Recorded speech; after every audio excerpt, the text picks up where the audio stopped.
Episode 39. We are ready to go. It's Friday night. We just played our first game of Warzone as a trio. We came in second place out of 150 teams. I would say there's great things on the horizon for the podcast, for us as a Duck Boats family. Kevin, give us a famous number 39. Logan Couture. Kevin! Ooh. And that ties us right in. It almost ties us right in, but I don't know if it ties us in any better than it could have possibly tied us in, because today's episode is our Pacific Division preview. Kevin Santangelo, Mr. Connor Green, how are you feeling on this beautiful Friday night? It's a beautiful Friday night. I'm a little more hyped than usual after Jake's absolutely insane Call of Duty performance this evening.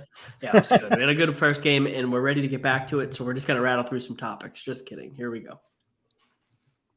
Kevin, how you doing, buddy? Oh, I'm pretty good. Smoked a nice rack of ribs for 6 hours, and it was a fall off the bone. I devoured Nice. it. I have a pork butt on right now, so look at us go. We're big Smoky smokers Joes. out here.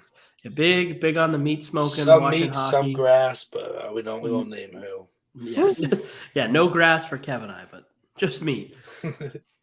Boys, a lot to get into across the NHL, right? We're getting excited. Hockey feels back. Like, we're able to watch hockey. We're able to bet on preseason hockey, which I don't recommend. It's the worst decision. I would stop doing that. But let's get right into it, and let's get into, I think, my favorite part of our podcast, because I'm wearing the sweatshirt right now. Let's get into that dirty water, and let's see where it takes us.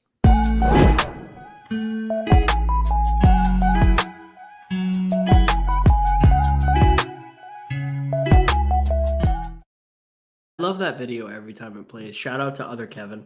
What does your shirt say, Connor? Welcome to the Garden. Oh, so we're all wearing. All right, we're all wearing Boston stuff. Nice. Let's get into that dirty water, baby. First topic that we have in the sheet is we have no topics on the sheet. We did this thing today where we're all bringing in random topics. We're not letting each other know what they are beforehand, and we're going. So, Connor, lead us off. What's your Bruins topic? Go. So I'm going to kind of lead us in to my topic with a different spin here. It's been an off season for young goaltenders in the National Hockey League. You see Jake Ottinger get a 3-year, $4 million extension. Carter Hart recently got a 3-year, $4.5 million extension. And as I took a nice long shower this evening, I was thinking to myself, is Jeremy Swayman headed for a 3 to 4 year, $4 million contract? And Spencer Knight got one too. Thanks for listening to me, Kevin. What he said that. Was Spencer Knight in the same range? I was listening to something the other day, and I thought I heard he got $6 million, and I went to ask you guys, and then I just forgot about it because I didn't care that much. He got $4 million, right? What did he get? Spencer Knight got $4.5 million, and then Ottinger got $4 million on the dot. Yeah, I knew that. Yeah. Honestly, you want me to? Yes, I think. Yeah, I think Swayman's going to have a good year. I think he's going to be a little bit better positionally. I liked what I saw to him in that game. He looked a little less athletic in a way, and not in a bad way. You know what I mean? There's a little less of showing his like raw young athleticism and a little more of positional NHL goaltending, which was a good thing to see. A little more Tuukka-ish. Yeah, exactly. No, he really did. A lot less Thomas and a lot more Tuukka, which I don't think is bad for the longevity of his career. Answer your question. Yeah, I agree. Kev? What do you think, Kevy, baby? Yeah. Kev, pop another button off, brother. Nah, bro. For those of you on the YouTube and for you single ladies out there. He's got his Jesus piece showing right in between red and socks. Freshly Officially, shaved. Red Sox leading the AL East with, since 2012, 5 last place finishes. I'm also a Red Sox fan, but shout out Alex Cora. Sorry to damper it down. Kev, how do you feel about Swayman?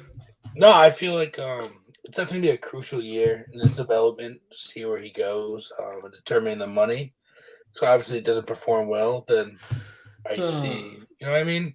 Your analysis is better than Darren Drager, if you ask me. Like, I would take you over. You can tell that Kevin is like speaking his writing right now. Yeah, I love it. I love it. Yeah, no, it comes down to the numbers. I'm a big numbers guy, and if Swayman can put it up, then he's going to earn a contract. But I think, the whole trend of giving the 3 years is like the new NHL, like we're seeing with young players like if you're a forward and defenseman, like you're getting paid big up front now, but like I think they're seeing how some of these goaltenders they're not lasting, or they have these like 3-4 years of they're phenomenal, and then they're shit in the bed. Or they're really good for 1 year and then they suck. Yeah. Jordan Binnington. Kinda hot. Carter Hart, though, his team's just been terrible in front of him. I think he's super talented. His team sucks. Binnington, I think his team's – I mixed that up. Carter Hart, he's super talented. His team sucks. Jordan Binnington, his team's super talented. He sucks. And then And he's you a have tool. on the complete opposite spectrum, you have players like Carey Price and Sergei Bobrovsky who sign 8-year deals, 10 to 10.5 million. And by a the sheet, end, and Right. woo! their kneecaps don't connect to their bodies anymore. So that's a problem. The Bruins were blessed with Tuukka being healthy for so long that I think Bruins fans are kind of numb to the fact that goalies do get hurt. And we've seen some of the other stars from that last generation really show signs of wear and tear at younger ages than the Bruins goalies did. That being said, not really something I'm worried about with the Bruins in their current status is our goalies No, wear and tear. I think I do have a question though, Kev, Okay. for you both. Game 1 of the playoffs is tomorrow. Who's your starting goalie? Allmark. Swayman. Okay, we'll see how that goes.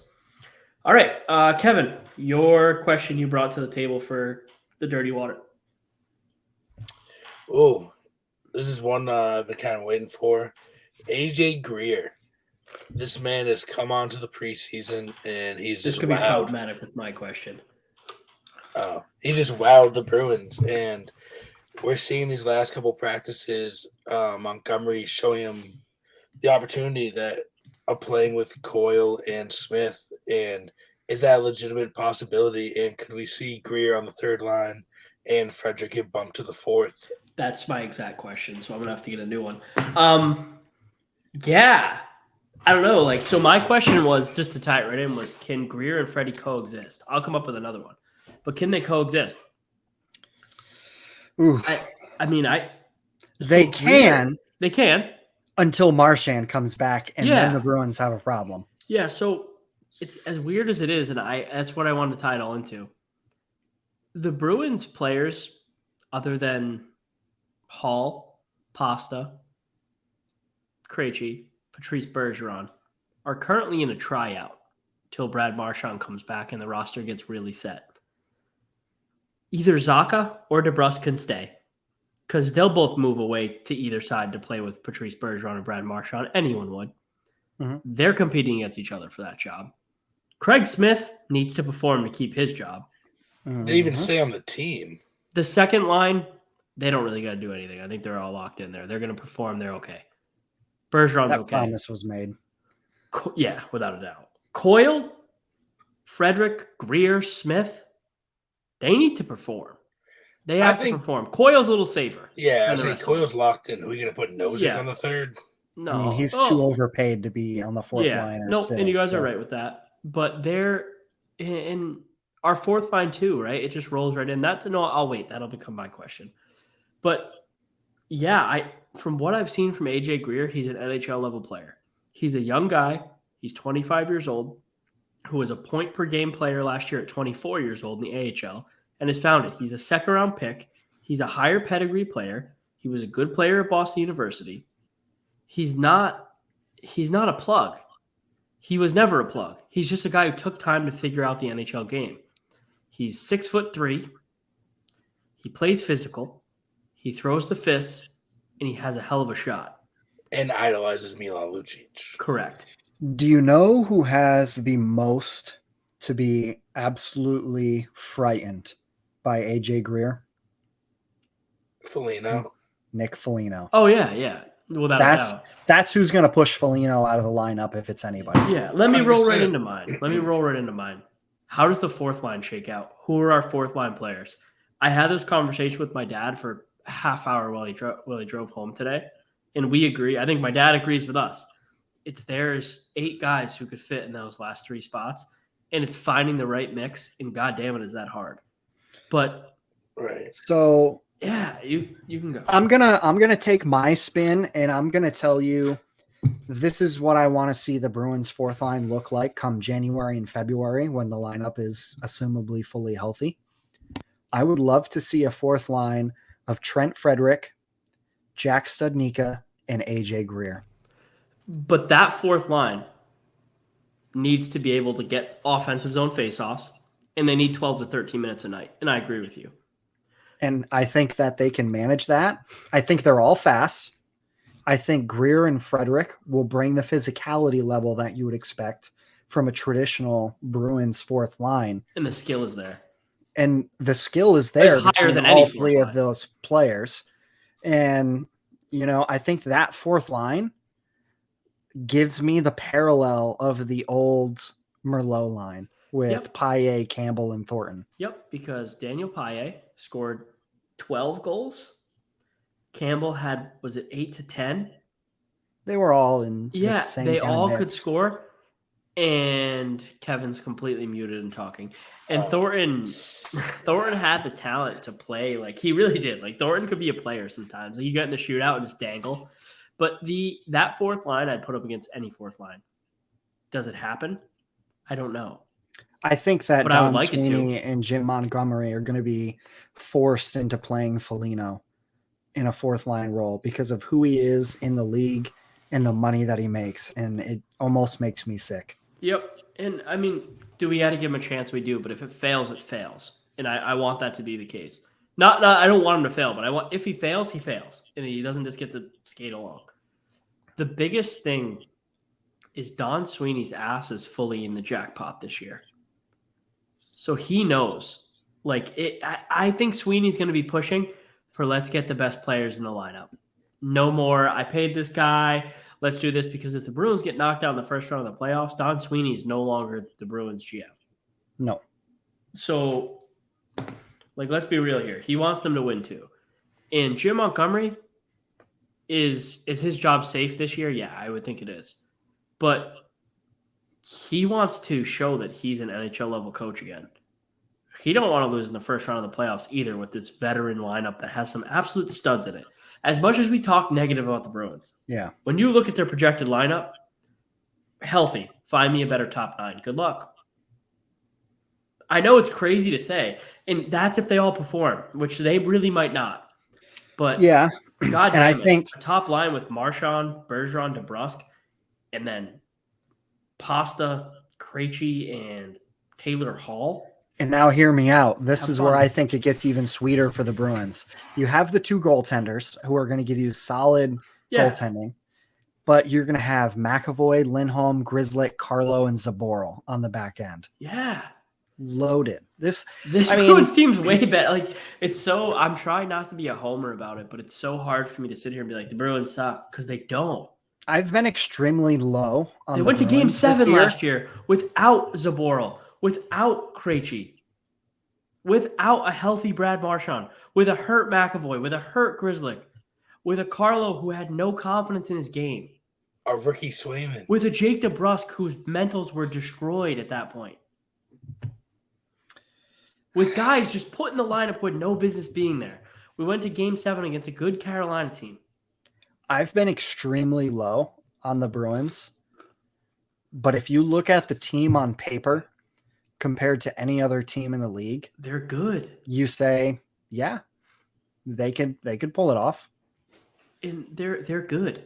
It's all going to come down to how long this team can tread water. Correct. While there's the injury problem at the beginning of the year. And then hope to God nothing goes off the rails during the season. Because I swear to God, Brad Marchand's a point per game superstar in the NHL. If they can shred till he gets there, you're in good shape. But Charlie McAvoy is a top 3 defenseman. He matters more than anyone on this lineup and this roster. And with their new attack mentality, Charlie McAvoy is going to score 15 plus goals in a full season, I think. And I think you're going to see a lot more bone-crushing hits by McAvoy this year. Yeah. With his ability to just wheel around. Bruce Cassidy was a good coach. I think he's a great coach in other situations. I do. He's a good systems coach. He did not tailor his system for the roster he had. Point blank, Jim Montgomery is setting this team up for success. But if you think about it, even up until last year, Cassidy's whole program was built off of what the Bruins were from 2010 to It was just 2016. Claude Julien altered with more pressure on young guys and less ropes to make mistakes. Mm-hmm. Maybe the same. But that's what they did. They hired a guy from the house that Claude built. Yes. That's what they wanted. They wanted to send a message at that time, and unfortunately, it didn't work out. But I'll be damned. I mean, they did the same thing with the general manager. Don Sweeney was promoted. He wasn't brought, from outside the organization. And I hope to God that when Sweeney finally, loses his job in the next few years, because it's inevitable, once the Bruins start to rebuild, I think he's gone. Yeah, I hope they bring somebody from outside the organization. I send my dearest condolences to John Ferguson Jr. because you probably deserve it, but I wish to get somebody else. I think Jamie Langenbrunner is a guy who has an outside look in. A guy they really like within the organization. I like your Kyle Dubas pick, though. But I like Kyle Dubas way better. I think Kyle Dubas is a wicked good GM. He rebuilt the Leafs sucked till he got there. Like, don't be mistaken about that. The Leafs sucked. And he's done what he could. Help in the draft, so I get it, but he got Matthews in his first year. That's pretty big, and Marner, But I mean, he did convince Johnny T to come home. I think Kyle Dubas is a good GM. I do. I think the Leafs have underperformed for what they are. There's no. It's not his fault that when the playoffs come, they just take a seat and they forget where they are. Kevin, you have something to say, brother? No. Okay. We've been a little intense. I'm sorry. I know we've been a little intense this pod so far. I'm hyped. I've had a lot of epiphanies too with the Bruins of this team doesn't suck. And as much as even today, I went and saw my fiance's grandfather. I was helping him with something. And as I was leaving the house, he's like, "How do you feel about the Bruins?" And he always asks me that when I'm leaving his house. And I always am like, we have to wait and see. And today I was like, good. I feel good about the Bruins. Because the Bruins don't suck. They're good. They're going to be good. Even without Brad Marchand and Charlie McAvoy, we're pretty good. Because we have Hampus Lindholm now, who is a top 2 defenseman who can hold the fort for now. Do you know the one thing that's what's up, Kev? No, wait, Kev has something. I was saying, and Pasta would be signing in the coming weeks. Pasta. Signing in the coming weeks. Oh, yeah. They said it's heating up. It's heating up. It's good. Heating up. It's heating up like Kevin, is it heating up like you just hit 2 balls into a cup? Are we close to balls back? Pasta's coming on board? Oh, we're talking about we hit 5 straight and we hit Death Cup. The good old days, Kev. The good old days. Go. The good old days. Shout out Roger Williams University. Yeah. Shout out Roger. I digress. The Bruins are in an okay spot. We really should have done a Bruins pod. Single-handedly brought the faith back to Boston. And I'm going to call it now. Pasta has got to get the exact contract that McAvoy gets. I think he does. 9.5. Yeah, I think that's fair. If he gets 10, I'm fine with it too. Because it's just how much the cap's going to go up. So I'm only hoping for 9.5 because that strictly shows that it sets the biggest precedent ever. There you go. This is the next, Marchand, Bergeron, Krejci. You set the mark, and that's what it is. Nobody goes above it. Team first. And the Bruins don't have anyone in the system who will be able to go above those 2 anyway, so it will be just fine. Nope. Fabian can do whatever he wants. He's not gonna. It's okay. He's got a few years. Yeah. But shit, that's enough talking about the Bruins. Let's get on with it, baby. Let's go to the Salt of the East before we have a long form Wild West. The Duck Boat Tour, guys. See ya. What?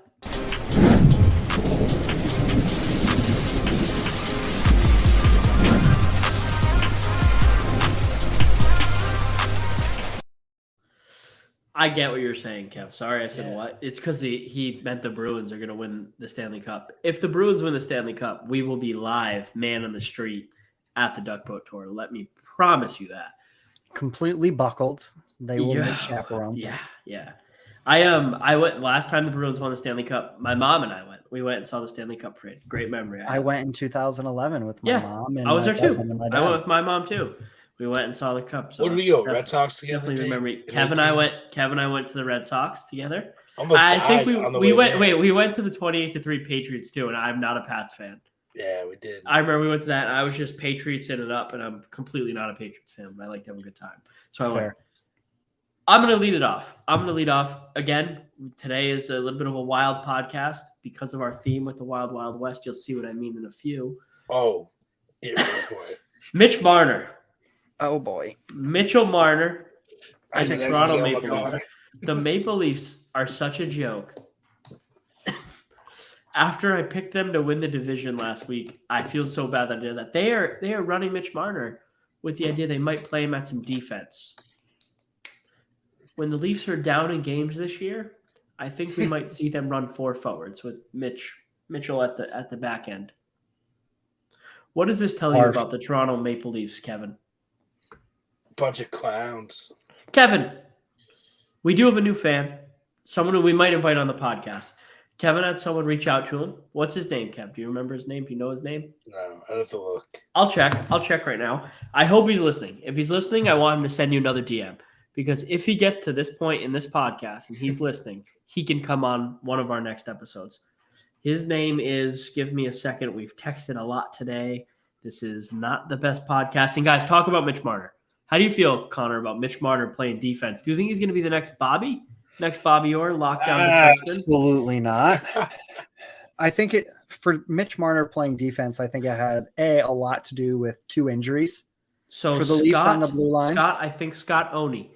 If you're listening, writer for Nation Network HQ and the Jays Nation and TLNDC, we'll let you come on the podcast. We can talk Leafs. And if we think you're talented, we'll even give you an opportunity to write Leafs for us instead of that network that has 800 followers. So look at that. I'm a man of mystery. I'm a man of philanthropy. And let me just tell you that I was looking at our chat as well. And that was earlier today, and we've already got like 20 photos in our group chat since then because I was just looking in the pictures. Hard to go back. Christ. Yeah. Bunch of jabbermouths. But back to Mitch Marner and the Toronto Maple Leafs. I don't think that that's actually going to be a reality during the season. I think it's just one of those stupid things that we're harping on. Yeah. There's no way this actually happens. In preseason. However, if the Leafs keep having the injury bug and the injury problems that they're having, I don't think it's crazy to think that they're going to run with a forward on defense. I just don't think it's going to be one. No, yeah, if you coach like a U8 team and like people are like maybe they're out sick or something, you often do throw like the best kids on defense just because they can kind of anchor it. So the Leafs are kind of like that.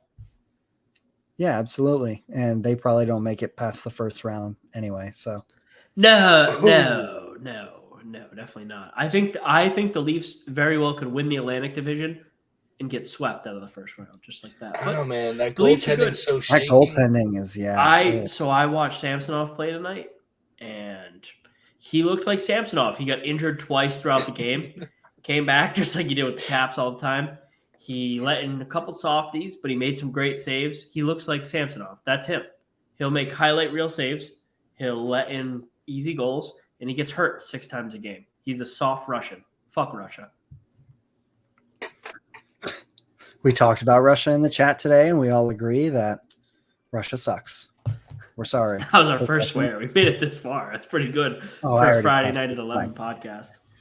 Kevin, give us your Salt to the East topic because mine's going crazy with the cheese whiz, so we got to finish that. All right. Mine is Pittsburgh Penguins will not make the playoffs for the 17th straight season. 17th straight season not making the playoffs? No, you know what he means. Come on. Yeah. Okay, I'm sorry. That was bad of me to do that to you, Kevin. Means. I know what you mean. I love you, Kevin. Penguins. Okay. Who makes the playoffs then from the Metro? Let me see. I might be on board with this. I think the Caps make the playoffs. The Rangers. No, It's no. Yeah, no. I'm on board. Maybe New Jersey. No, Caps, Rangers, Maybe. Hurricanes. And then the Devils, I think, might have a shot. No, because I'm going Bruins, Lightning, Maple Leafs, Panthers, Red Wings. I'm with you. What a fucking moron. You're talking about the Atlantic Division. They're in the Metro. Dude, the wild card. Then who are you picking in the Metro? I gave 3 teams. Who? I just said it. Capitals, Hurricanes, Rangers. Okay. I'm going 5. Oh my no, God. that's what I said. I said that. I said Kevin, Capitals. were you with me on that one? I was. No, I heard Jake. I know what he was saying. I swear to God, I said Capitals, Rangers, Hurricanes, and then I went. I think the Atlantic has 5 teams. The Atlantic is way better division. The Atlantic's the best division in hockey. I'm not arguing that. Wow, you threw me way off in left field No, without taking I a guess, pause. Yeah, no, sorry, but It's like, where are you going, and why are we talking no. about the Atlantic Division? Yeah, no, the Penguins. The Penguins kind of suck. Other than Crosby, Gensel, Malkin, Letang, Zucker. Yeah, they're not the worst team, but Ricard Raquel, Casey DeSmith, Tristan Jarry. yeah, those guys don't matter. They're both. If you tell me Jarry and DeSmith are the goalies we're worrying about, then we have big problems. Yeah, But it's a fact. Like it's there's never like I'm not rolling into a playoff series and be like, oh, we got DeSmith and Jarry. Like, come on. no, I mean, I guess you could say at least they're both very capable and reliable, but neither are great. No, Dude, the Smith's they're trash. not. Yeah, no, I don't think Casey He DeSmith. says he's trash. I I can't. don't think he's trash, but I also don't think he's great. I hope like the Metro- Penguins writer Nick hears this and comes after us. Nick, Shout buddy. out Nick. Does the retweet Buddy, button you gotta not work, learn Nick? to do the tags and the categories, my guy. Oh my god, the Metro. I look at the Metro and it's an interesting division because there are some great teams and then there are teams like It's mediocre. yeah. AF. There's no teams that just suck completely. They're all I think it's the most mediocre division. The whole division's mediocre. I was going to say Columbus, but No, I think the Rangers and the Hurricanes. Class of the division. The rest is just mediocre. Yeah. Even the Capitals. Capitals are And the Flyers. Flyers are going to suck. The Islanders, though, Ooh, the Islanders. I hate the Islanders. they suck. Book them to be last. All right, Connor, what's your question for Salt of the East? It's not a question. Oh my I want you guys to give me your opinions because there was a poll that Opinions. recently came out for the most handsome NHL coaches. And I'm going to give you the top 3 and I'm going to give you the bottom 3. Dude, I on think this John list. Cooper is absolutely sewered on this list. So I'll go through and I'll just go from top to bottom and name I them got to all. look up Jay Woodcroft. Jay Woodcroft is definitely not my number 1. So he comes on number 1. Then Daryl Sutter. Hey, Derek Woodcroft, this guy's a 3. I put this guy at 30. He looks like Jeffrey Dahmer. Wow. That's a little excessive. All right, fine. Look at this guy. Are you kidding me? Just give me a second. Yeah. Just keep going. No, keep going. Okay. So now we're at number 4. John Hines, Paul Maurice, Rick Bowness, Craig Berube, Dallas Eakins, John Tortorella, my guy, Rod the Bod Brindamore, tied for 10th with Dean Evison, Brad Larson, Sheldon Keefe, Dave Hackstall, Jared Bednar, fucking Bruce Boudreau, holy shit, big sexy, Lindy Ruff, Luke Richardson, Don Granato, Martin St. Louis. This is your most attractive coach. This guy? Who wrote this list? For people No, that who are wrote listening to this this, list? please go to YouTube and go to this part of the podcast. Who made because, this dear list? Lord, This guy? So Jay Woodcroft scored a 9.18 out of 10. That is phenomenal for that face on screen. This guy's Mind a you, 3. it's a little pixelated, but If we this can guy's do it. a 9, I'm an 11. So now we're going down the list some more. Oh my We got Don Granato, Marty St. Daryl Louis. Suter. Wait, this list's a joke. They have Suter as number 2. Absolutely. Grandpa sexy. Rick Bonus was the one I really understood. I got Bonus. Bonus. All right, so time out. Just let me finish Torts the is damn hot. list and we can really rip through it because you guys have it. Todd McClellan, my guy, Butch Cassidy, DJ Smith, Lane Lambert, Mike Sullivan, John Cooper, Gerard Gallant, David Quinn, Andre Tournier, Jim Montgomery, David Quinn is criminally low. and Peter Laviolette finishes in last place. So my task to you as we go through this list and absolutely laugh, who are your 3 hottest NHL coaches? All right, so this is absolutely wild. This list is wild. It might be a joke, like Suter number 2. It just can't be. I don't know. Derek Lalonde looks What's like he look like? He looks like a thumb out of Spy Kids. Let me look at him. Derek. At this point, I'm just guys. If you're listening right now, I'm just actively looking up coaches for their trip. No way. All right, so they did this list as a joke. It is. I think This guy looks like a human dildo. He looks like a thumb from Spy Kids. Kids. What are we talking about? You guys put this. Listen, and we're a pro everything podcast. Obviously, we're guys who are sitting here talking about men we think are attractive. I am engaged to a woman. I like women. I don't. That's my preference. But this is a decently attractive man. Hey, look at you, Dan Quinn. Listed number 29. It's a joke. It's a joke. I think this list is blasphemy, and this guy is not number 1. Oh, that's for damn sure. I don't know, what else we can do. This guy. So here, you want to know who made my top 3? Go look up Luke Richardson, the Chicago Blackhawks coach. I will. Who, mind you, the Blackhawks came out with this really cool new beer can from Goose Island locally, and he came waltzing into the press. Goose Island. Goose Island has a brewery in Toronto that I sat at with Emma. Shout out Emma, my beautiful fiance. Before a Maple Leafs, we were in Toronto. We went to. She doesn't listen to the podcast. We went to a Maple Leafs Flyers game, and we sat at the bar. That sounds awful. It was a great time. It was right across the street from our hotel. We stayed in this line of bars, and then we just walked to the Hockey Hall of Fame and the rink. It was amazing. I love Toronto. Let me ask you. I hate the team. I love the city. Did you wear a Bruins jersey to the game? Absolutely not. So I bought. Wait, time out. No. I did good. You'll be proud of me. Okay. So I bought a Patrice Bergeron jersey while I was there because it was $45 at the Hockey Hall of Fame. What? NHL license. Literally it was the year before his Winter Classic jersey. I have with the Notre Dame patches, everything. It was wild.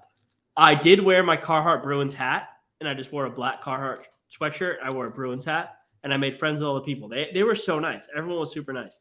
That's because they're Canadian, eh? Goose Island.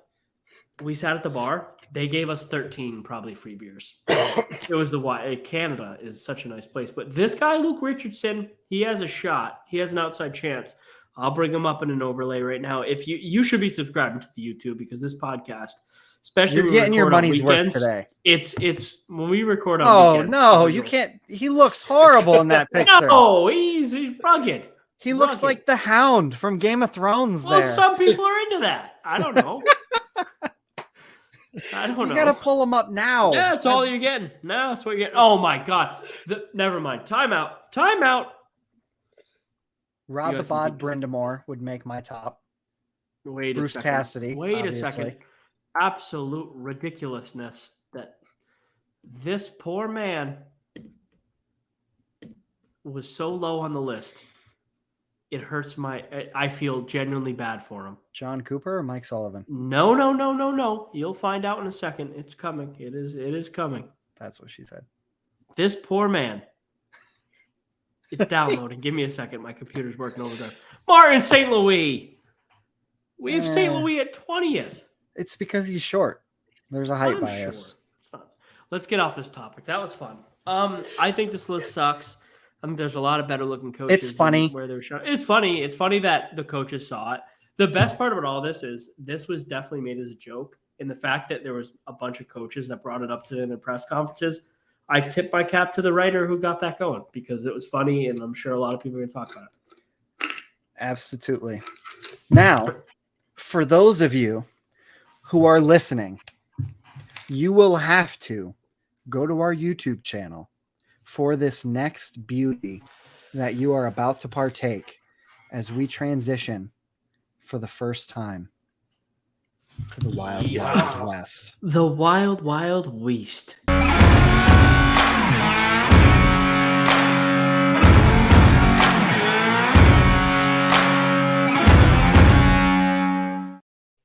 God, I love it. Oh, gotta put away my pistols. All right.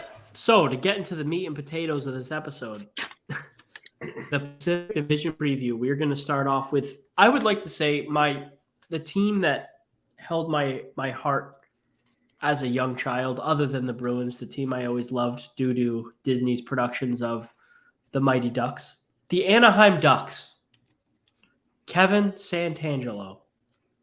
What excites you about the Ducks this year? It's pretty much And one player only. If you ever Sure. want to cheat, I have all the additions and losses, and I can tee you up. Just you let me know, baby. Oh, you don't need that when talking about Trevor Zegras. The Cover Boy. If he's still Who gets- alive after that hit. Who But gets crushed on the ice in a preseason game? That's Ooh. because he has so much skill. hate him because you ain't him. You have any analysis, Kev, or are you just saying names? He just I mean, All right. they're not a playoff team, but they got young talent. They're No. a few years away, but they just got to figure it out. Let the boys develop. Yeah, Get losing rid of John Gibson. Getzlav, who's, Lindholm, Raquel old. makes them Yeah. more years away, but yeah. but they They're a made few some years away. sneaky additions. They did. Klingberg's good addition. Klingberg, Ryan Strom. Will I be think they traded signed him at the to a 5-year deadline. deal. Frankie Vetrano signed Frank there. the Tank's there? Yeah, Yeah, he scored tonight in the preseason game. They're going to be a fun team. They're going to be a fun team to be on. definitely, no doubt. Pride of Springfield, Frank Vetrano, one of the only people on planet Earth with the Springfield skyline tattooed on themselves. I can promise you that. I think that the Anaheim Ducks I know things, Kevin. are going to be the most interesting team come the NHL trade deadline. They still have some veterans. They have some people that they signed to 1-year deals. I think they're going to be busy as they look to retool and reload some more. Who wants They- for this next Klingberg? offseason. Not the Bruins. Bruins don't want Klingberg. But yeah, no, the Ducks have made all the right moves to get the pieces to keep the young guys competitive enough to not lose focus. But if it ain't working, we can get more tools to make this team better at the deadline. The Ducks have been a masterclass of how to rebuild a franchise without ever being so bad that guys forget that they're playing in the NHL. It's a great place to play. Let's be honest. If they did not have Trevor Zegras and he did not become the icon that he became, nobody would be watching them and nobody would be caring about this team. But they do have Trevor Zegras. So under that And, yes, circumstance, and there is, but he's going to sign a $13 million deal. I digress. There are other studs there. Mason McTavish is a stud. Troy Terry just Is a popped stud. off Troy Terry's a stud. Drysdale when is a he's stud. not getting his face pummeled. But This team has players on it that are going to be very good. Zegras is the next face of the NHL, as he should be. I mean, Trevor Zegras is a very good player. He's a future 35, 60 assist guy. I just don't 35 think goals, he's 60 an who once got actual thrown out of superstar. Cisco Brewery for using a fake ID when he was 19. Fun I- fact. Nick. Okay. I agree with you, Connor. I don't think he's a superstar yet, and he's going to have to put on size to become one.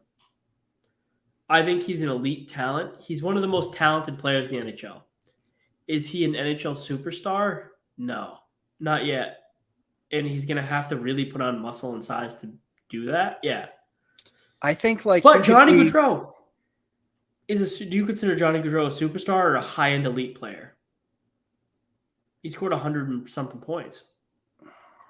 Gaudreau and Zegras are on the same track. I Gaudreau's would just consider quiet. Gaudreau a superstar. You would or wouldn't? I would. However, I don't think Zegras has that caliber of talent. I I think do. like I think Zegras is talented in a unique way, but I don't think that's going to transition to him, ever getting past a 90-point season. I just don't. But 90 points, if you can go 90 points a year in and year out, you're a superstar. I don't think he gets there, is what I'm saying. Yeah, well, we'll have to see. I'm going to say I disagree longevity-wise, but right now I don't see it being possible. He's going to have to grow and like get bigger and stronger. I mean, it just doesn't. The reason why everybody looks at this guy and is so amazed is because of The high-end crazy goals that he does. But that doesn't – you can't do that 30 times in a year, or you're going to get your clock cleaned by somebody on another team. The thing with Zegras is, and I know that you don't follow the college and World Juniors like I do, Zegras is a super high-end playmaker. He's way, way, way more playmaker than he is goal scorer. And as he grows, I think we're going to see him turn into a Nick Backstrom type playmaker. He's going to need a guy who puts the puck in the net all the time, though. Like, I don't think Zegras is ever more than like a 30 goal scorer, but he is a 60 assist guy. He really, like, trust me, like, he can make plays. He's a Huberdeau. Yeah, like he's a passer first. He's a playmaker first. He really is. And I think that's what will push him, but it has to happen. Superstar. I know, and that's where it's like I'm not saying that he's a guaranteed superstar. Like I don't think there's a lot of guaranteed superstars out of any of the young guys in the NHL. There's a couple. I think that all three. I think the Hugheses are superstars. I think Jack Hughes is going to be a superstar. You disagree? Jack Hughes. I agree. Jack Hughes is one of the best players in the NHL. If he can stay healthy for a whole year. Yes. Did you look at his stats? What do you think Jack Hughes' stats were last year, Connor? Probably scored 60 points, 65. In how many games? I don't know. This is where you're going to get a little 70. Nah, buddy. This is where you're going to be like, oh, he was popping off if we got hurt last year. Yeah, 56 points, 48 games. That was close on the points. Yeah, that's pretty good for 20 years old, though, isn't it? You're gonna. I don't know. Jack Hughes is better than you think he is. I'm telling you, Jack Hughes is good. Jack Hughes is a future superstar. He is. He can do it all. Jack Hughes has the elite shot. Guys, you have to have the elite shot. You have to. There's no you can't be a superstar without the elite shot. And to be a superstar in this league, you have to have a man's body and physicality. And none of these guys do yet. None of them do. You have to grow. That's why it's really hard for me because. But Pasta didn't. Now are they going to be able to translate that skill and that talent as they pack on another 15 pounds of muscle? Yes, it'll only help. You don't lose talent by putting on muscle. Fat maybe, muscle no. But you got to play a different style of game as well. In my opinion, they can look to a David Pastrnak and learn. Not wrong. Look at a young Pasta compared to now. We're only one keep in. Let's jump along. Let's move forward. Yeah, we're getting heavy on the time, and I'm yelling at the clouds. The Calgary Flames. Oh God. Oh. We're gonna start this off with Brad Tree Living. You had a master class of a summer. You took a situation where we thought your team might be back to a dumpster fire, and you kept the Calgary Flame burning. You did a great job. You took Johnny Gaudreau, leaving you high and dry, and you took Matthew Tkachuk, saying you didn't want to be a Flame anymore, and you rebuilt your team better. Not many GMs could do that. Kev? How do you feel? I'm high on the Flames. Yeah, you lost 200-point players, but Me too. You got one back. You brought in Kadri to lock up that second center spot. You got Uyghur. You already had one of the deepest defenses in the league. You just got even deeper. Markstrom, great goalie. Vladar, great backup. A line of Kadri and Mangiapane, like those two, when you have Toffoli, Huberdeau, and was it Lindholm on the top line, like they're deep in that top six. And then you have guys in the bottom six who are talented. You have a Lucic there, protect all the guys. You have a Kevin Rooney. You have the players, they know they're fit into this lineup on that fourth line role. And that's the thing. Everyone knows their spot. You have a Michael Backlund. You have all these players that know their spot, are going to produce from top to bottom. I'm excited for it. So for me in Calgary, if you look at Calgary last season and how things ended for them against Edmonton, Edmonton had the one line, Calgary had the one line. I'm sorry, Gaudreau, Tkachuk, and Lindholm cannot compete with Kane, McDavid, and Draisaitl. And neither can Huberdeau, Lindholm, and Toffoli. No. However, Kadri and whoever else, Coleman and Mangiapane. that is a better line. Third line's pretty good second too. Line. Of Pelletier, Backlund, and Dubé. They just have more roster balance. Lucic, Rooney, and Brett Ritchie's a hard fourth line. And they still have a guy like Connor Zary in the wings waiting to get a chance. For me, they just have more balance instead of being so top heavy like, Edmonton and Toronto have been.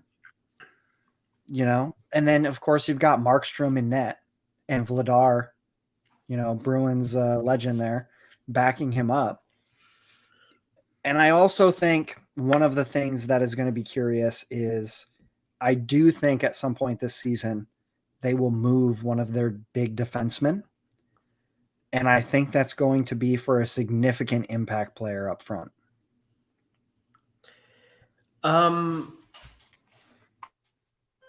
Yeah, they have enough pieces that they can make a big move and get even better. I don't disagree. Who next? Do we have nothing else on them? No, I'm kind of spent there. They're a playoff Obviously, team. We're going to make it. Yeah. Battle of Alberta. Let's go. Which only happens 3 times this year. Which is a joke. Absolute joke. And watch, they're going to be at like 1:30 in the morning Eastern time, and you're going to have to have Amazon Prime to watch it. Or it'll be an afternoon game, matinee. Yeah. Like a Tuesday matinee. Edmonton Oilers is pretty good, though. Sorry, I'm coughing. I'm choking a bit. Connor, Edmonton Oilers. Oh, the Edmonton Oilers. I think that in the short term, Edmonton got a little worse. You lose Duncan Keith on the back end, who, no matter what you say about him and his age, he was their best defenseman in the playoffs last year by a country mile.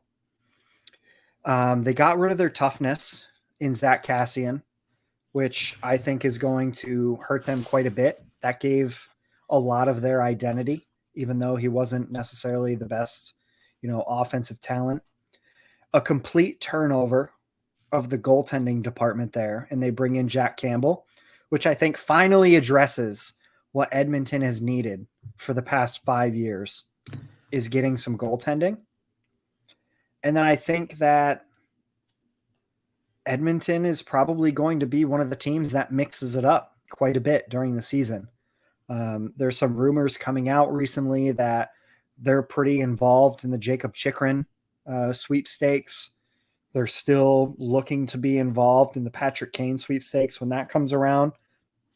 So it's not out of question that this team makes significant upgrades during the season to, in my opinion, what's already a pretty Western Conference Stanley Cup contender lineup.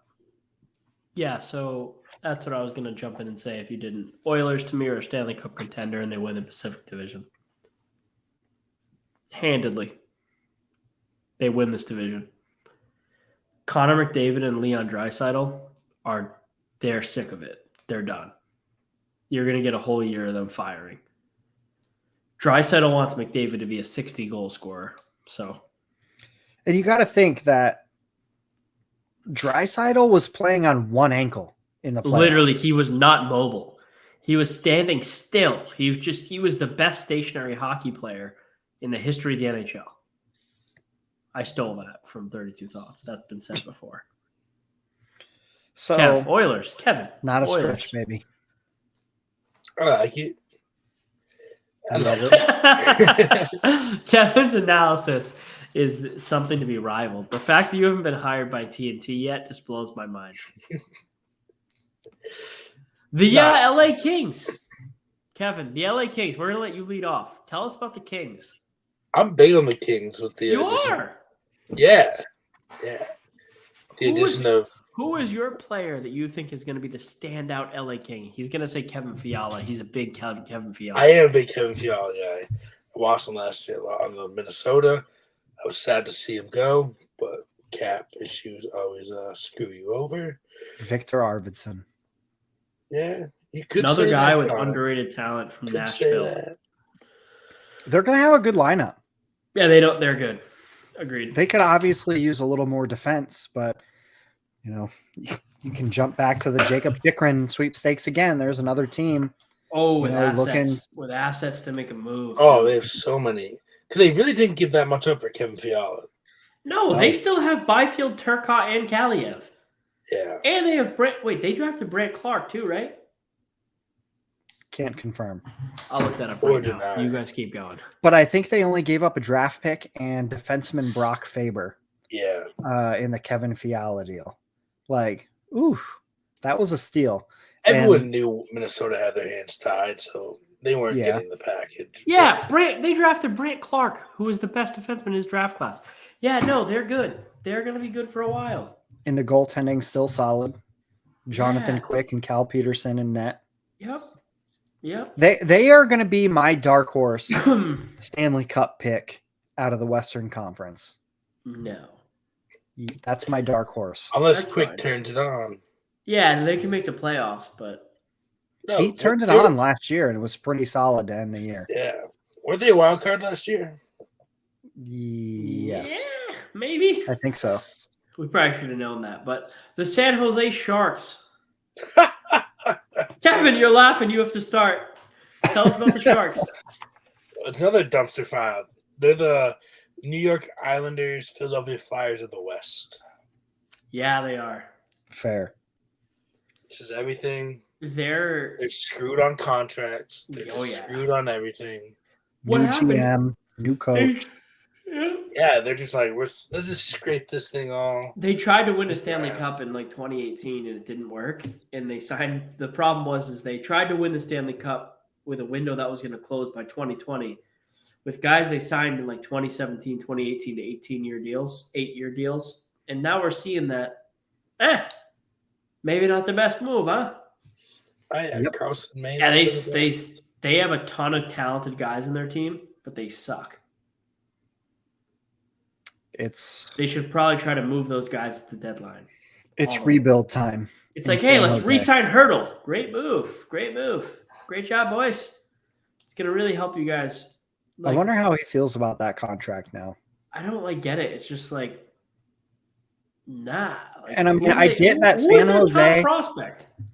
I know that San Jose might be a nice weather environment to live, but God damn it, those taxes in California can't be great. No, it's not great. It's one of the teams that you're looking for to just kind of muddle through and try to get a draft pick. I mean, they're not going to be probably major players at the deadline because a lot of their players are on longer term deals and they have no money to rent out. They're up against the cap. And here's the biggest problem. They don't suck enough to get Connor Bedard. Mm-hmm. They're one of those teams that's like, hey, we're going to finish 11th again. We're going to finish 10th again. 9th Erik again. Karlsson wants out. Yeah, no way he wants to. He has said that he would accept a trade. Yeah, but to where? Who knows? That's a massive contract. I think he's the highest paid defenseman in the NHL. What's he making this year? Well, you guys know, here's a fun fact. Who is the highest paid player in the NHL this year? You guys both get one guess. Oh, you got it right in the first guess. It's Segs. 13 million, I think. Yeah, it's like 12.9, I think. The Seattle Kraken, Kevin Santanglio. Oh, man, they're up and coming. It's coming together. Are. It's coming. They're going to be a fun team to watch. They will be. That's the thing. All that young talent they've got. Because what they get? They got Cooley, right? No. No. Who they got? Shane Wright, There you go. Matty Beniers. Yeah, Cooley's in Yeah. Arizona. Yeah. Who's that other guy they got, though? We were talking about the other day. I don't know. Shane Wright and Beniers are the guys they got. No, was there another guy, too? Burakovsky? Bjorkstrand? Little Wayne? I don't know. Snoop D-O-W-G? Oh, by the way, keep your eyes peeled on Twitter tomorrow or today. Is Little Wayne dropping an album? If you're listening to this podcast, I think we might drop this tomorrow. The Seattle Kraken are going to announce their mascot on October 1st. Oh my God, it better be a guy with a crack pipe. It's going to be a guy with a crack pipe or like an octopus with a crack pipe. That would be great. Imagine, never mind. Take that thought, throw it out the door. Yeah, the Kraken. Tell me later. Yeah, I like the Kraken. I do. I think they're going to be fun to watch. I bet on the Kraken last night. They won their game. Shout out to the Kraken. Shane Wright, talented guy. Probably should have went number 1 overall because the Canadians are already shitting on Yurov Slavkovsky for being underwhelming. Shane Wright was the best player in that draft, and I've maintained that. The second best player in that draft was Logan Cooley. Yes. So I would have argued that he would have been my number 1 pick. Talent-wise, yes, but you're falling into that Zegras range. He's a Zegras type player. So he's the most talented, yeah. Shane Wright's the most NHL ready. Shane Wright is going to play this year and be good. And Matty Beniers is going to win the Calder. There's a lot of good things happening in Krakenville. Sorry, I keep getting mixed up with the words. Seattle. Still the most disappointing expansion draft. Seattle's right near Portland, Washington, right? Or you can just like do Portland, crack in the Oregon. streets. Yeah, Portland, Oregon. Is Oregon close to Washington? Yes. You can do It's crack another there. state So over. shout out to Kraken. The Vancouver Canucks. A lot of turmoil behind the scenes in the organization. I think this is my pick to be Blackhawks Part 2, the new Chicago Blackhawks this year.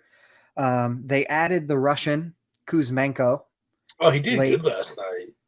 He did. It's cool. I haven't really watched any NHL It's preseason. cool. I'll be fair. But they added Mcavoy. They added Lazar in the offseason. They signed JT Miller to an extension recently. And now there's questions about Bo Horvat and his extension. The owner of the team has some legal issues going on that's going to create a distraction around the team. Can't beat your kids. Allegedly. One big thing I know the Canucks are pushing for is for Quinn Hughes to become more of a leader. Jesus They're Christ. looking How for do you him to do step that? up. You just walked away, you walk back, and then bang, right into it. I love it. Yeah, no, I'm made for this shit. Quinn Hughes, I had to pee, sorry. Quinn Hughes is a guy that they've targeted, and they sat down the offseason and they said, hey, we like what you do on the ice. You need to pick that up. You need to become more of a leader. And I think he's going to respond well. He's ready to step up and show that he wants to lead this team on and off the ice. This team is way too goddamn talented way to too be talented. mediocre. They should make the playoffs. If they don't make the playoffs, one of their big pieces is getting traded, and Yeah. I would not be surprised if that is their captain. Yeah, it's them. So the Golden Knights and the Canucks are going to fight with the Kings. It's going to be – so the Oilers and the Flames are in the playoffs. The Kings, Canucks, and Golden Knights all have a 33% chance of making it to me.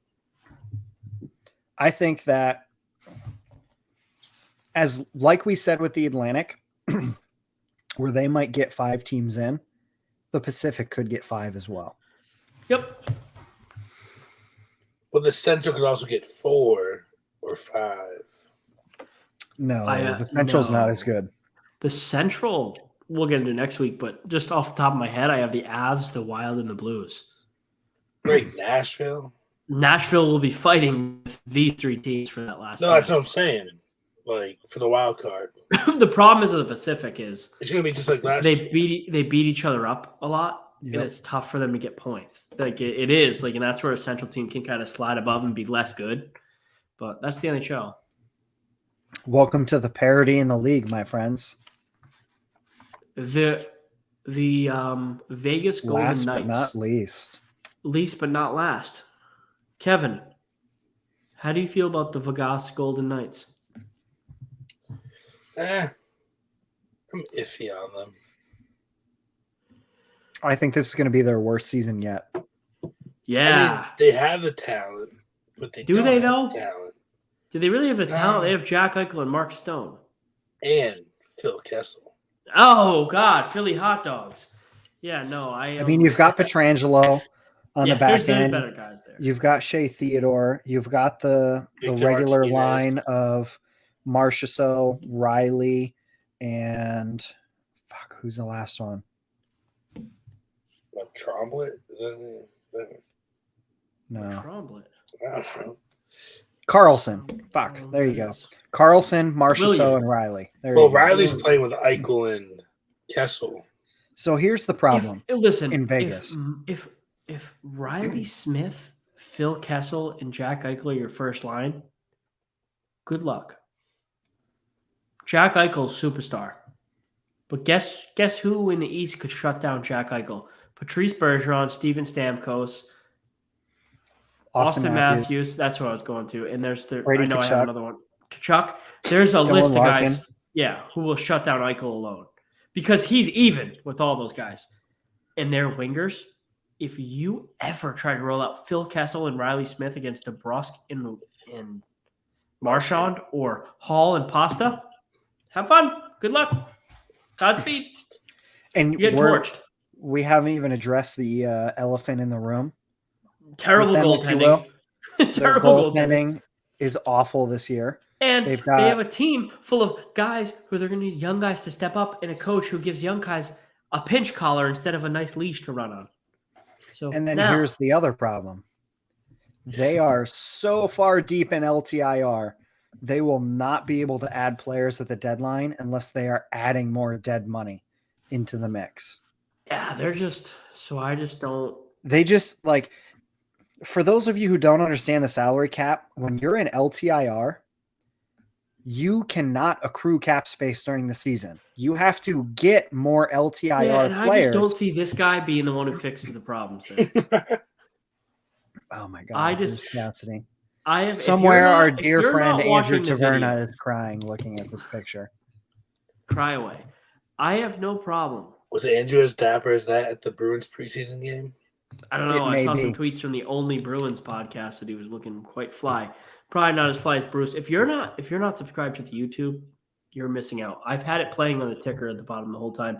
Buy our merch. Please buy our merch. It helps us bring this podcast to you. Also, subscribe to our YouTube at Inside the Rink. Find our videos. They're the ones, if you go to the Inside the Rink YouTube, look for the ones that have a lot of views. That's our videos. So go there, jump on those. Also, if you're a Bruins fan, check out Bruins Benders. They're crushing it with the Bruins stuff. Check them out. Love those guys over there. Shout out Tyler. Shout out Matt. Shout out Lops Brewing. They're sponsored by Lops Brewing. Great brewery. Bruce is off the screen. You can see Kevin again. And Kevin was hiding behind David Krejci. I think that kind of wraps up the Wild Wild West segment. I have a bet for us for this week, but it's also the bet we gave last week because we recorded before the games happened.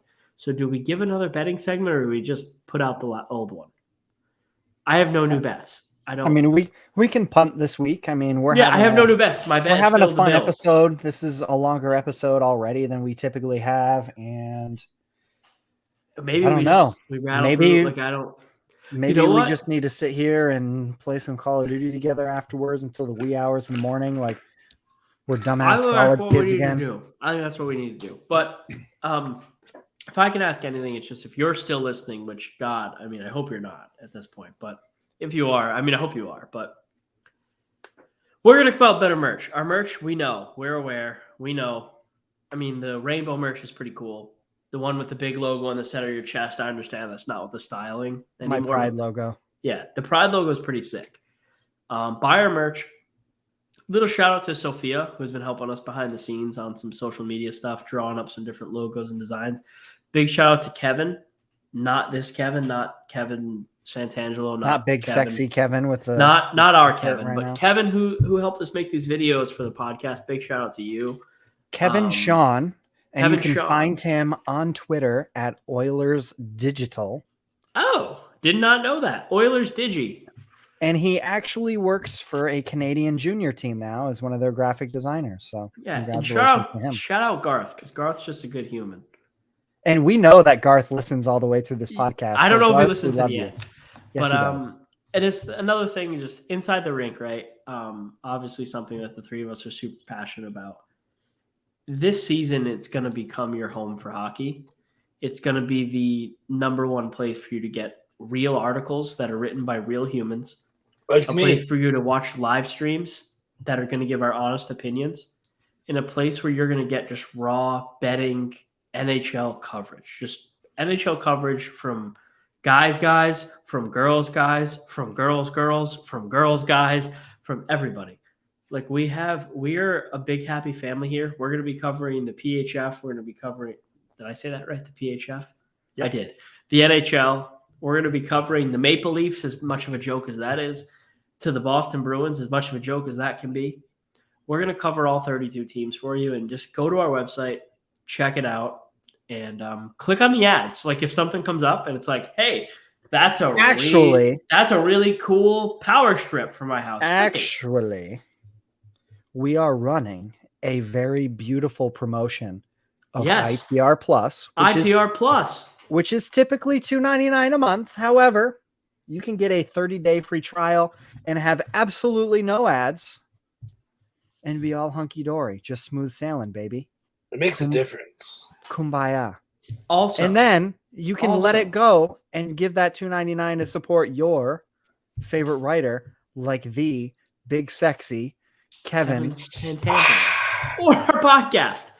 Also, as we just keep rambling on, with RTR Plus, there's going to be a lot of exclusive content, whether that's getting to come meet up with us at a Winter Classic, if that's grabbing a drink with us before a Bruins game, if that's getting a free t-shirt, who knows what it's going to be, but it's going to be some special stuff.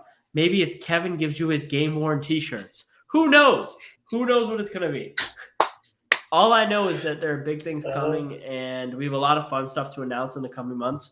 So stay tuned and lock in and get on the duck boats, because we are people who've been with us a while. Those Kevin Speedo calendars in the works. Logo.